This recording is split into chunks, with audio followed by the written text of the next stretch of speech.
అక్కడి ఎస్ఐని బదిలీ చేయొద్దన్నారు ఆ నియోజకవర్గ ఎమ్మెల్యే సార్. కానీ అందుకు ససమిరా అన్నారు పోలీస్ కమిషనర్ సార్. పంచాయతీ కాస్త జిల్లాకు చెందిన ఓ మంత్రి వద్దకు చేరింది. మంత్రి గారు సిపికి ఫోన్ చేశారు. మరేమైంది? Watch the story. రాజకీయ నాయకులంటే పైకంతా డాబు దర్పం కనిపిస్తాయి. కానీ పీత బాధలు పీతవి, సీత బాధలు సీతవి. అలాంటి బాధే ఇప్పుడు మానకొండూరు ఎమ్మెల్యేతో పాటు అక్కడి కాంగ్రెస్ నేతలు ఎదుర్కొంటున్నారట.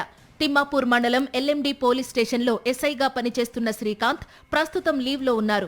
ఆయన బదిలీ అయిపోయినట్టుగా సమాచారం. అయితే ఆ బదిలీ ఆపేయాలని మానకొండూరు ఎమ్మెల్యే కవ్వంపల్లి సత్యనారాయణ కరీంనగర్ పోలీస్ కమిషనర్ను ఆ పై అధికారులను కోరినట్టు సమాచారం. కానీ పని కాలేదు. దాంతో పంచాయతీ కాస్త కరీంనగర్ జిల్లాలోని ముగ్గురు మంత్రుల్లో ఓ కీలక మంత్రి వద్దకు చేరింది. ఏకంగా ఎమ్మెల్యేనే వచ్చి అడిగారు. పైగా ఇప్పుడు రాష్ట్ర ఎస్సీ సెల్ అధ్యక్షులుగా ఆయన ఎన్నికయ్యారు. ఈ క్రమంలో మంత్రి చొరవ తీసుకుని సదరు సిపికి కాల్ కలిపారు. కానీ సిపి గారు అప్పటికే ట్రాన్స్ఫర్ అయిపోయిందని సెలవిచ్చారట. ఈ ఇన్సైడ్ పంచాయతీతో ఎమ్మెల్యే కవ్వంపల్లి సిపిపై గుసాగా ఉన్నట్టు ప్రచారం జరుగుతోంది. తాను బదిలీ ఆపాలని చెప్పినా పోలీస్ పెద్దలు పట్టించుకోకపోవడంతో గుస్సా అయిన సత్యనారాయణ మంత్రి ముందు వాపోయారట. ఆయనతో పాటే జిల్లా గ్రంథాలయ సంస్థ చైర్మన్ మరికొందరు కాంగ్రెస్ నాయకులు కూడా మంత్రి ముందు సదరు పోలీస్ అధికారుల తీరుపై కంప్లైంట్ చేశారట.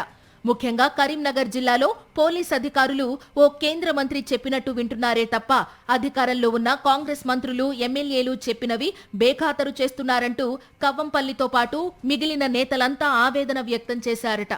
కానీ దానికి ఆ మంత్రి ఏం మాట్లాడాలో అర్థం కాక మౌనం వహించారట. గతంలో బీఆర్ఎస్ హయాంలో ఏ నియోజకవర్గంలోనైనా అంతా ఎమ్మెల్యేల చేతుల్లోనే ఉండేలా మాజీ ముఖ్యమంత్రి కేసీఆర్ పవర్ ఇచ్చారు. కానీ అందుకు భిన్నంగా ఇప్పుడు కాంగ్రెస్ హయాంలో పరిస్థితులు మారాయి. దీంతో కొందరు ఎమ్మెల్యేలతో పాటు మంత్రుల మాట కూడా అధికారులు వినకపోవడంతో కడుపు చించుకుంటే కాళ్ల మీద పడుతుందన్నట్టుగా తయారైందట కాంగ్రెస్ కీలక నేతల పరిస్థితి. ఒక సాధారణ ఎస్ఐ బదిలీనే ఆపలేకపోయాం, ఎమ్మెల్యేగా ఉండి దేనికంటూ నేతలు అసహనం వ్యక్తం చేస్తున్నారు. దీంతో ఇప్పుడు జిల్లాలో అధికారులు వర్సెస్ ప్రజాప్రతినిధులు అన్నట్లుగా కోల్డ్ వార్ కు తెరలేస్తోంది.